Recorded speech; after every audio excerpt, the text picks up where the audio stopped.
Hi, I'm Stephen Menzies, Head of Procurement at Zeroway Scotland. I'm here today to talk about consumption and how can we reduce consumption. We need to think about consumption in Scotland and how we can rethink what we do and go back to basics and try and reduce as much consumption as we can. The average Scot consumes around 18.5 tonnes of material every year. That's about 50 kilograms per week, and it's unsustainable. Everybody knows it's unsustainable. But what we don't necessarily do yet is think about how we reduce it.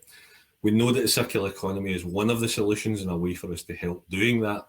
It promises to maximise the value from the goods that we have and to maximise the life of these goods, to create a long, stable life for these using things like repair, reuse, remanufacture potentially, and at the other end of the scale to potentially then maximise the recycling.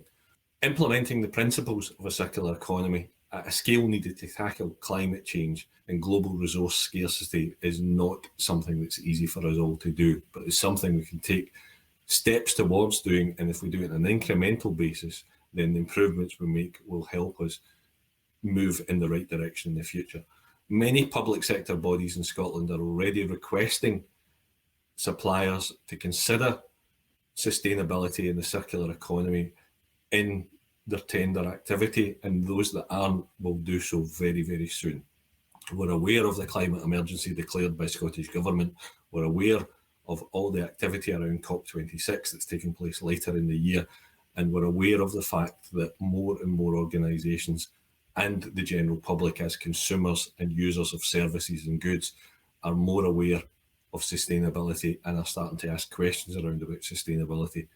So what can you do to help this out? The first thing is to understand what you currently do and how your consumption could be better. Understanding and developing processes, strategies, and procedures are key to moving forward in this. Goods and services both have a role to play in this. The designing or sourcing of products with consideration for repair and reuse can maximise the lifespan of products. The use of less or recycled raw materials can reduce the burden and the impact on the global supply chain. The thought around about hire or lease of equipment to reduce the amount of equipment that is being consumed and used within the supply chain. Ways of reducing your energy use to minimise potentially or reuse the packaging materials that come through your supply chain and also go out to your customer base. Maximising the benefits of logistics and fleet using things like technology, asset tracking, asset management software, things like that that can help you reduce the impact of your fleet or your logistics by increasing the availability of the current fleet you have without necessarily having to increase the amount of fleet that you have. Reduce travel and commuting. The global pandemic has forced us all to think about how we work and how we interact with others. This is something that potentially in the future can change the way services are delivered without the need to necessarily be in an office-based environment on a regular basis. These services could be provided remotely to reduce the impact of travel and commuting in the future. The use of evolving IT equipment and technology to enhance the service that's provided. This could, as an example, go hand in hand with reducing travel and commuting in a way that can reduce the impact of raw materials that are then used within that travel and commuting area, and obviously some of the emissions and things that then come through that way as well. Benchmarking your own uses and setting goals for reduction is key to a lot of this activity. Understand where you are now and where you would like to be in the future. No one expects any organisation to be perfect from day one, but organisations understanding where they are and benchmarking where they are is key to future improvement. The benchmark may not necessarily give you the best result, but it gives you something to work from, it gives you something to build on. Monitor and record your improvement activity. This is key evidence and can be fantastic evidence for information in the future for public sector bodies who are asking for information on what have you done to this point and what will you do in the future. Having thought about this in advance and having put in goals and objectives in place is something that's potentially key to winning future business. Speak to your own supply chain, investigate alternative solutions, think about things you can do to improve your own practices, and potentially, is there something, a service or some goods that could improve the way you are working and the solutions you can offer your customers. Collaborate and innovate with your supply chain and your customers. Explore other opportunities for new business, potentially from some innovative new solution that is sustainable and circular. There may also be funding out there to bring some new product or service to the marketplace that can help you move to the next level and potentially open up business opportunities for you. Invest in training, seek out other expertise from organisations that are available to provide more information, to provide you with training, and to potentially provide you with some objectives that you can look to in the future. Zeroway Scotland is one of those types of organisations who are available to provide some support in different areas. There is more information on the Zeroway Scotland website. There is information there potentially about circular economy business support that is offered. There is information there about the Circular Economy Investment Fund, which is available to SMEs. There is information on circular procurement activity that takes place and has taken place. And we have got information on case studies of activity that has taken place and some information on circular strategies and things you could do to improve your own performance in this area. I will be around on the Zeroway Scotland virtual stand for the rest of the day. If you'd like to pop by and speak to me, we'll also be doing the question and answer session as well. And hopefully that will give you the opportunities to think about some things, talk some things through, and potentially look to some things you could do to improve your performance. Thank you.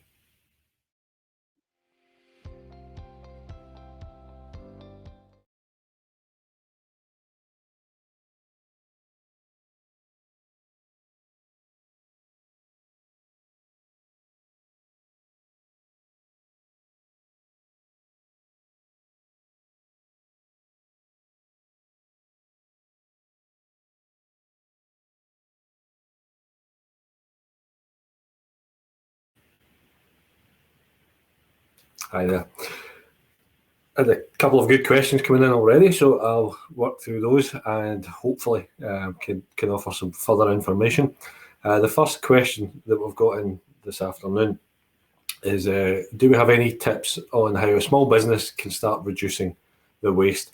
I think from my point of view, both Zeroway Scotland and in previous roles, one of the best things to do is to actually do an audit of what are you actually generating. Now, whether that be at a very low level in terms of what are you actually using inside an office environment, if you're lucky enough to be back in an office environment at the moment, or whether or not that be within the goods or services that you provide, understand exactly what you're generating, how much you're generating, and start to think about what can you do. Now, obviously, from a point of view of, first and foremost, if you can recycle more, that's good.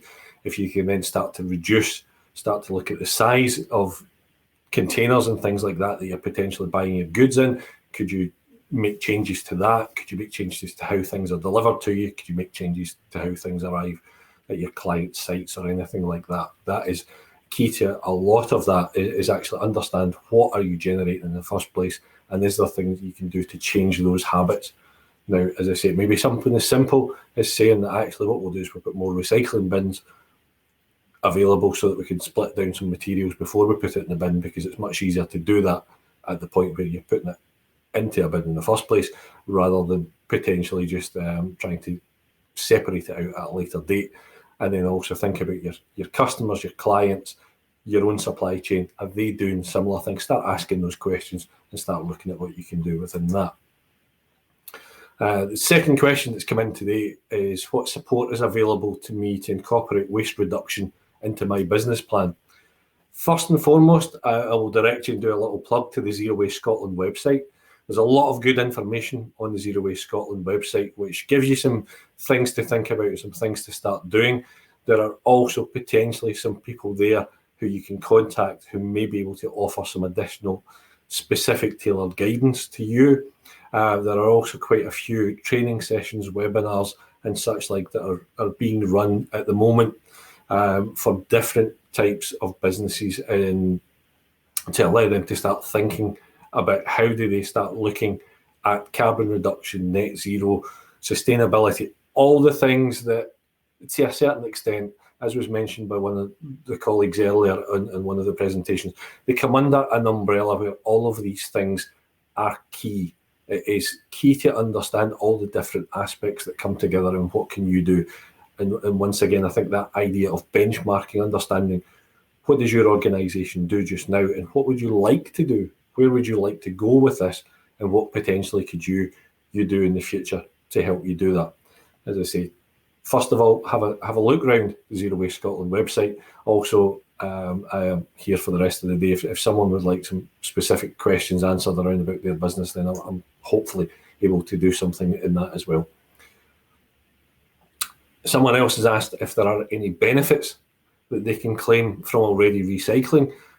I think that is good. It is always good that if people are already recycling and they have information on how much potentially they've diverted from landfill, that is information that public sector buyers and, to a greater or lesser extent, some private sector buyers will also be interested in, because it starts to show that you're taking account of what you're doing and you are starting to look at how could you possibly be doing things that are better than you used to do. And something else that can be done there is set yourself targets. Is there other things you can do to improve that performance? So straight away, the benefit in terms of looking at potentially winning more business, there is also obviously some customer benefits from that point of view as well. It may be a good sales pitch to a certain extent if there is information that your customers are interested in understanding what you're doing and some of those other things that you're trying to do in the future to maybe move that forward as well. Okay, the next one that's come through: would recycling as much as possible and keeping waste from landfill be seen as a community benefit? It's a difficult one. I can't speak for every public sector buyer out there. I don't think it would specifically be thought of as a community benefit directly, but I think there is a huge benefit to doing it. And I think the benefits of those things can be seen. Potentially what can be done there is, once again, is recording the information around about how much are you diverting away from landfill, because that in itself is probably a positive aspect. So I don't think it's a specific community benefit, and I don't think it would be recorded in that column, but I think the environmental benefits of that are a benefit, if not necessarily a community benefit. They are definitely a benefit that should be recorded in your information and should be given to public sector buyers where it's required within your tender. Another thought around that, the second part of this question, would be noise impact reduction measures or something like state-of-the-art lighting in business premises. Now, once again, all of those things together, they don't necessarily fall into the category of community benefits, but they certainly do. They fall into the category around about environmental benefits, and definitely should be recorded. Knock-on effect, obviously, lighting within your organisation. If it is energy efficient lighting, then from that side of things, it is something that will save you money, which is always good in the first instance, but also reduce your energy use, your carbon impact, and is another good selling point in terms of things that you're trying to do that are better than what people used to do. Another question coming in: I'm worried about being able to afford changing my business to be net zero. How much will it cost me to start implementing the measures? That is something that it's always difficult in the current climate. I think where we're all seeing prices rising, then something I would suggest that people could potentially focus on is looking at, is there anything they can do in the first instance that has both an energy efficiency, carbon reduction benefit that potentially will also offset some price increases that you're maybe seeing. That in itself may save you a little bit of money. It may allow you to then potentially say that there are some things that I could do that would cost me a little bit of money but will get me better carbon emission reductions, but I don't have the money to fund those straight away. But that potentially is something that you can work on. Again, without going into huge details, but it is significantly cheaper to send material away for recycling than it is to send material into landfill. From that point alone, if you can start to reduce the amount of material that you're sending through to landfill and reducing some of your costs there and offsetting some of your costs, that may free up a small amount of money to allow you to then maybe look at something else that would help you potentially reduce your energy use, which would further reduce some of your cost base and potentially free up some more money. Potentially a change to fleet. I briefly mentioned something around about asset tracking and management. This could be quite key to a lot of organisations potentially freeing up a little bit of cost. If an organisation has a number of vehicles, and just now obviously a lot of talk is about moving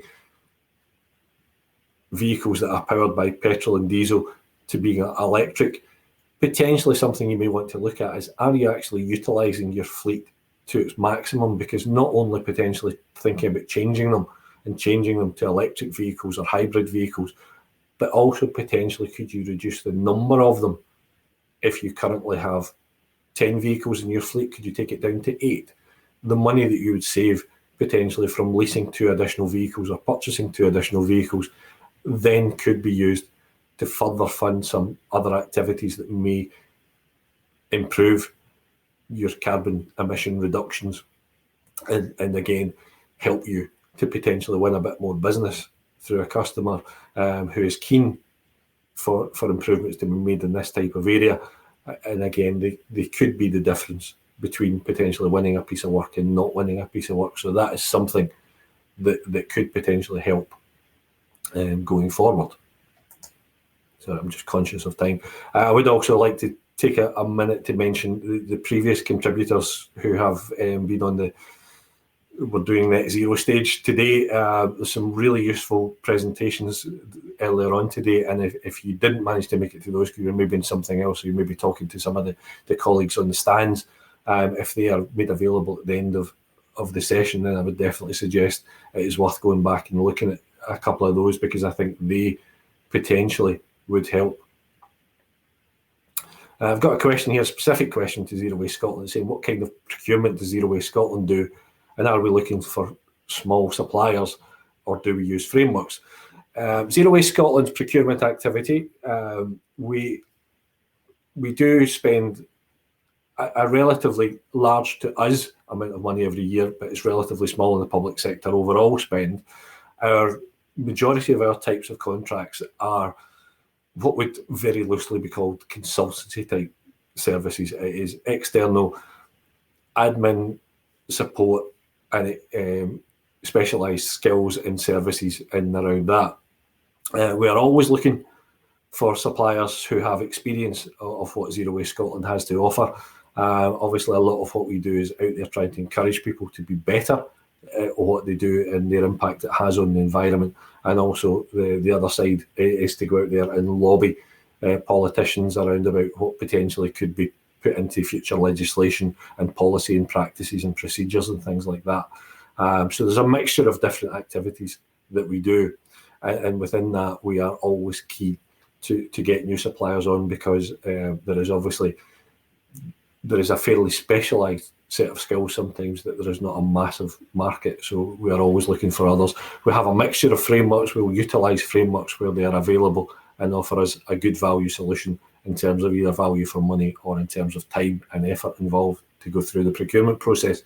We carry out our own open tenders and regulated tenders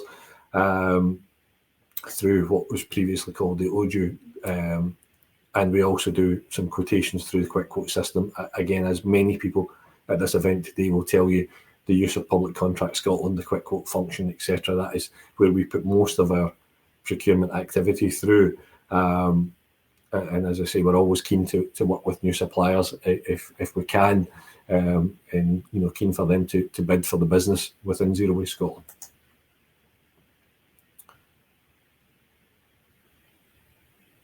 Another question that's come in is saying, is there a template available to measure and record how much we are diverting from landfill or saving on consumption. There are many different pieces of information available in terms of how people can record it. The one thing I would say is potentially have a look at the Zeroway Scotland website, which will give you some links to some of that information that is available. But also have a look at some of your potential customers' information as well, because what you may find is that if you're looking to do some work with maybe a large local authority, for example, understanding what information they're potentially going to be looking for in their tender submissions is a good way of thinking about how you may start recording the information, because it may give you a bit of a head start in terms of how you will put that information together for a tender. Most organisations now use PCS or PCS tender, and the good thing about that is the documents are all freely available. So again, if there's something it's not necessarily directly in your line of business that an organisation that you would like to work with is putting out to tender, there's nothing wrong with downloading the tender documents. Have a look through them, because in a lot of cases the format of those documents will be the same for future tenders for that organisation. And what that will do is it will give you an idea of the type of information and the type of format that those organisations are looking for. But yes, there are many templates available, and there are many different ways to record this.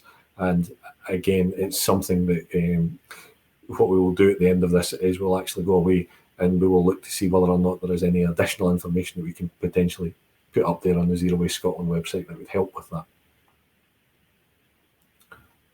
Next question that's come in is, what would we say to businesses that have a really tough time recently and they're struggling to afford to keep things going? Is it they're right that they're being asked to do more? I think, unfortunately, because of the nature of the climate emergency and the way that we all have to react to it, I think it is difficult to find the balance. And I think every public sector buyer probably understands that there is a delicate balance there. And hopefully they are asking for things that are of importance to them and will make a difference.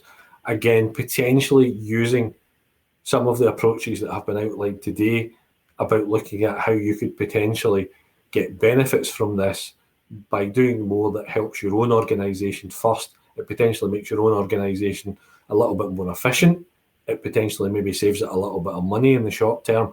And then it also potentially opens the doors to new business as well.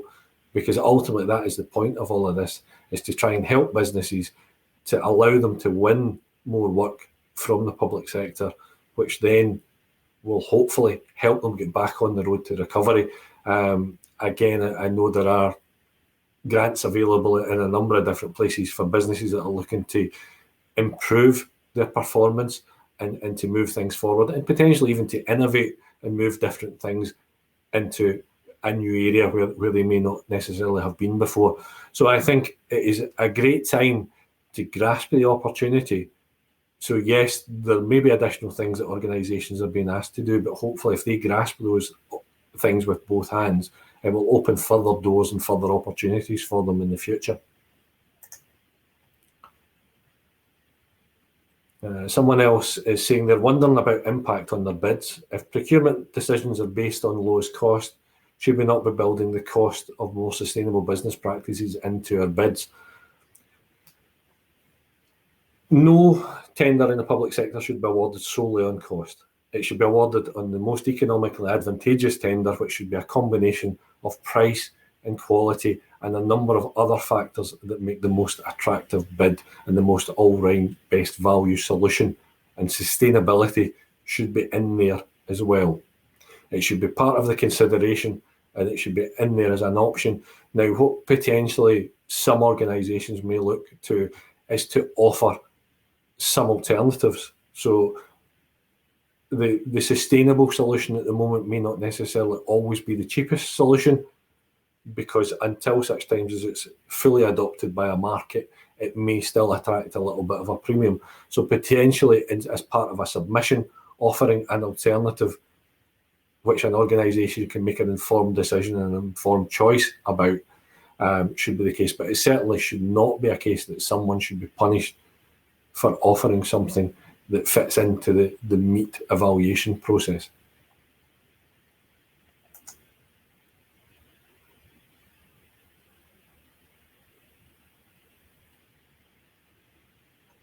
Okay, I think that is all the questions that we've currently got. And I think that's all we've got time for. As I said, I am on the Zeroway Scotland virtual stand.